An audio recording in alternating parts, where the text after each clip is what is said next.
Hola otra vez y bienvenidos al último capítulo de la historia de la República Centroafricana, donde por fin hablo del documento que le dio origen a esta serie. Sin embargo, debo aclarar que estamos saliéndonos del terreno de la historia y entrando al terreno de la política, que tiene todavía más incertidumbre. Así que, disclaimer, el terreno de la política es un terreno donde la información es más fácil de sesgar, malinterpretar o desactualizar. Y aunque haré mi mejor esfuerzo por dar una visión clara, objetiva y neutral sobre esta temática, soy humano y puedo cometer errores. En ese orden de ideas, si les interesa el tema, los invito a revisar por su propia cuenta las fuentes que he puesto en mi documento, así como otras fuentes alternativas. Además, me estaré basando en la información del documento, pero ya ha pasado un tiempo desde que lo escribí, por lo que el tema puede estar un poco desactualizado. Haré lo mejor por actualizar la información, pero tomen esto también con escepticismo. En el capítulo pasado habíamos terminado con las elecciones de Patassé que se habían dado contra André Kolingba.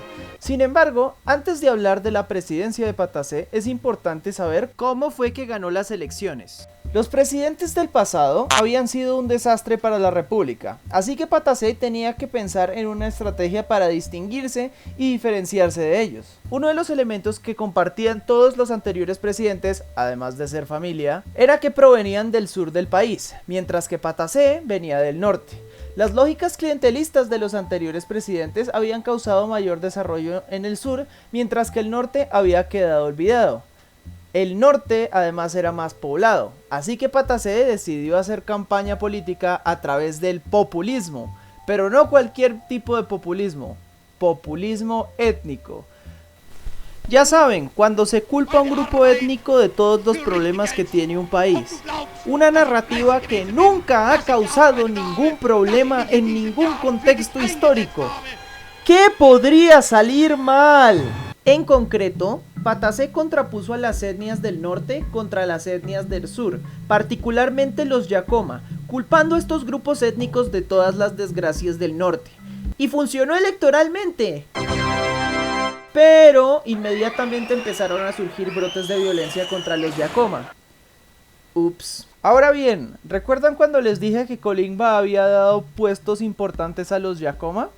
Esa gente seguía teniendo cargos de poder en el ejército y en la burocracia estatal, y estaban naturalmente disatisfechos con un presidente que activamente los antagonizaba. Y teniendo mitad de las élites conspirando contra ti es una receta para el desastre. Pero ¿saben qué también es una receta para el desastre?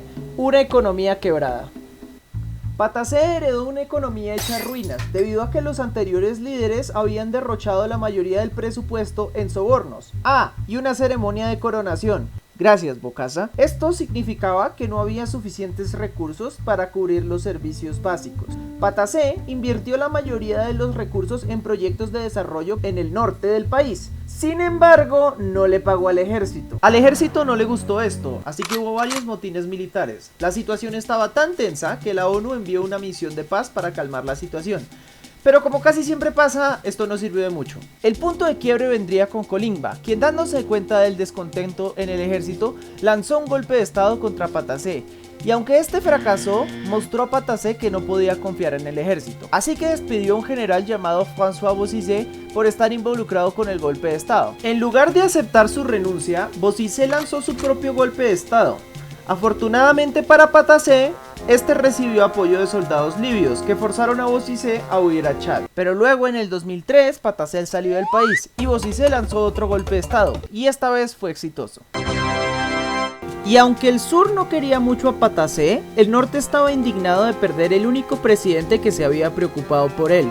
Así que inició una sublevación militar que iniciaría la primera guerra civil centroafricana. Aunque como veremos, el conflicto actual es una continuación de este primer conflicto, ya que nunca se terminaron los combates. Esto se debe a dos razones en particular. En primer lugar, la república era un país muy pobre y peligroso. Durante el conflicto, los rebeldes se dieron cuenta que podían tomarse las minas de diamantes y venderlos en el mercado negro, así ganando mucho dinero. Las insurgencias armadas y el crimen organizado son una combinación terrible, ya que les permite a los combatientes conseguir armamento y recursos y además recuperarse de derrotas del pasado. También convierte a la guerra en un negocio lucrativo, lo cual significa que hay menos incentivos para acabarlo. El segundo motivo por el cual el conflicto no se acabaría pronto sería Kony.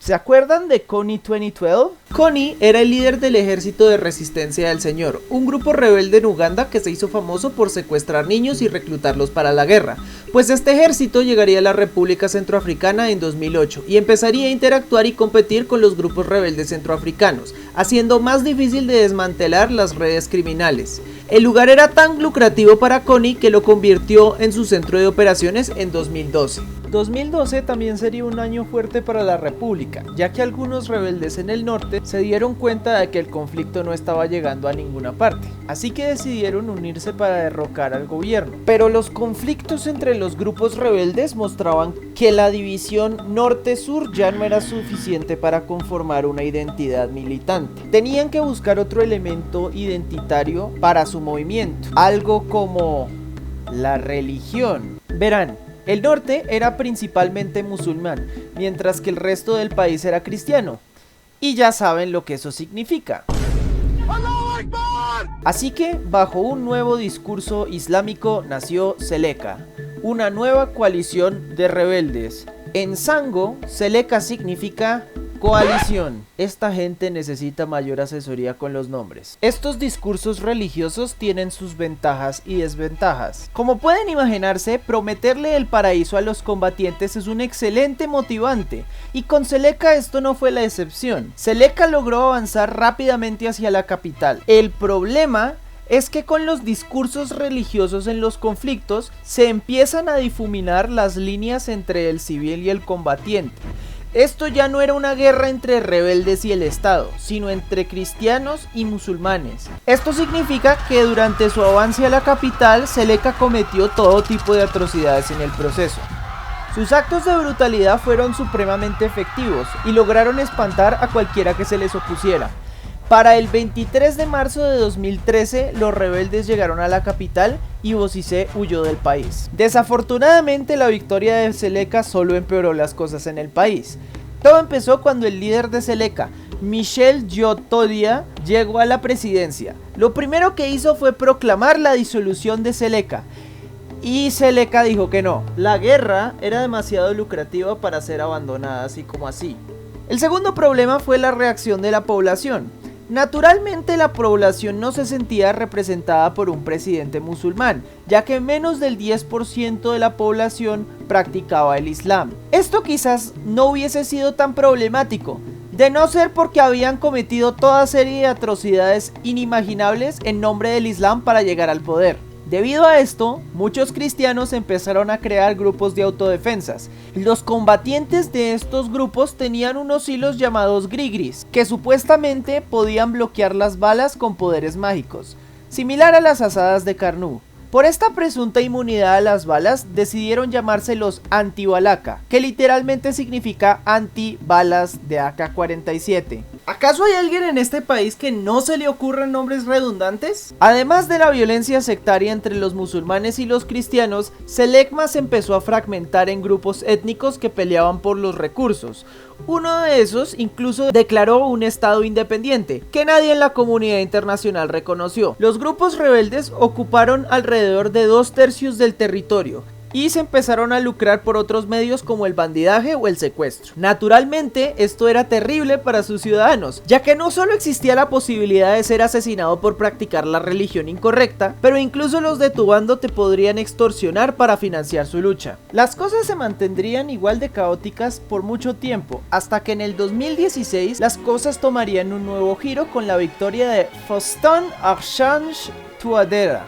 Creo que así lo dije bien. Faustin Archange Touadéra. Eso. Hasta ahora, Francia había apoyado al gobierno centroafricano en combatir a los rebeldes, pero los franceses no eran eficientes en esto. No solo eso, sino que los centroafricanos no querían mucho a los franceses por prácticamente todo lo que habían hecho desde el capítulo 2 de esta serie. Así que Touadéra decidió distanciarse de Francia para hacer una alianza con Rusia. Rusia consiguió una excepción al embargo de armas que había puesto la ONU, permitiéndole volverse el proveedor de armas de la República Centroafricana. Al mismo tiempo, empezaron a llegar asesores militares del grupo Wagner. ¿Qué es el grupo Wagner? Wagner es una corporación militar privada rusa encargada de dar servicios de seguridad, que es una forma bonita de decir que son mercenarios. Lo que define más a los mercenarios es que combaten por dinero y son difíciles de regular, y esto implica que son increíblemente brutales, pero en esta guerra ser brutal es sinónimo de ser efectivo, y en poco tiempo Wagner pudo doblegar a los grupos rebeldes, hasta tal punto donde entraron en negociación con el gobierno. La paz se veía en el horizonte, pero luego llegó 2021. Además de que la guerra seguía siendo extremadamente lucrativa, existían dos problemas en este proceso de paz. El primero tuvo que ver con el retorno de Bozizé, quien intentó lanzarse a la presidencia. Sin embargo, las cortes averiguaron que Bozizé había apoyado a los grupos anti-Balaka desde el exilio, así que no lo dejaron.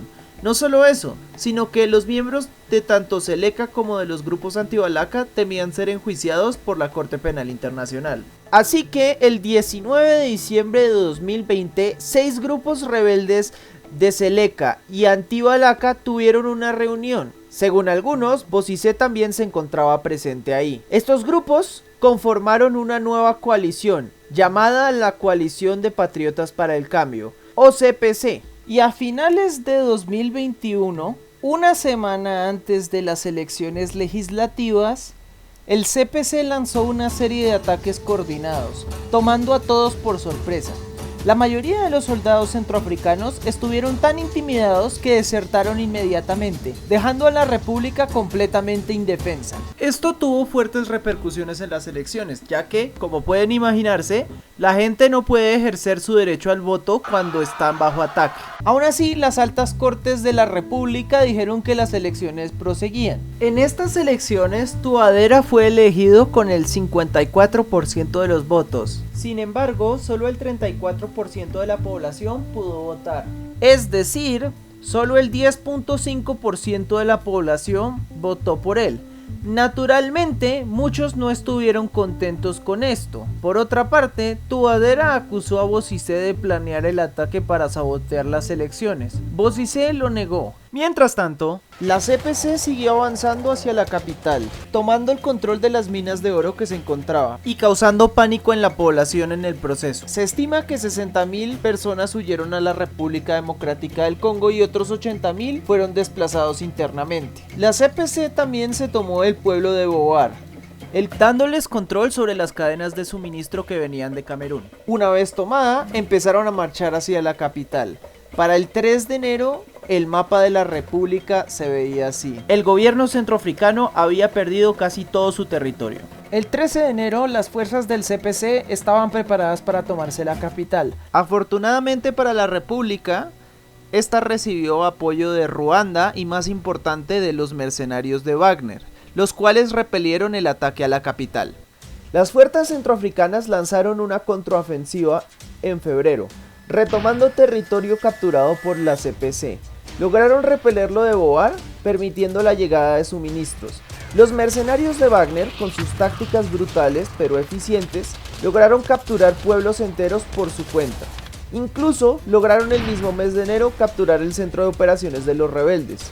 Desde entonces, la república se ha visto fortalecida en sus ataques contra el CPC, matando a sus líderes y tomando sus bases de operaciones. Solo para que vean los avances, así se veía el mapa de la república cuando escribí el primer documento. Ahora se ve así. Al mismo tiempo, el CPC se ha vuelto a fragmentar. Ahora, antes de glorificar a los mercenarios de Wagner y construirles una estatua, como lo hicieron los centroafricanos, creo que es importante reflexionar qué significa esto. ¿Se acuerdan en el segundo capítulo cuando Francia, antes de conquistar los reinos de África, decidió convertirlos en protectorados? Bueno, pues depender militarmente de una potencia extranjera siempre derivará en los mismos resultados. Rusia está interesado por los rusos, no por los centroafricanos, lo cual se pudo ver a comienzos del 2022 cuando sacaron a sus mercenarios para luchar en Ucrania. Y creo que este es el mayor problema que tiene la República Centroafricana. Todos los actores en la historia, desde los árabes hasta los franceses, hasta incluso sus propios gobernantes, han estado más interesados en los minerales que hay en el suelo de la república antes que en su propia población, lo cual sigue incentivando para corrupción y guerra. Y así concluimos este capítulo y esta serie sobre la República Centroafricana. Una nación atascada en un ciclo donde su riqueza la ha vuelto en uno de los países más conflictivos y pobres del mundo, pero que detrás de toda esa violencia yace una de las historias más interesantes del continente africano.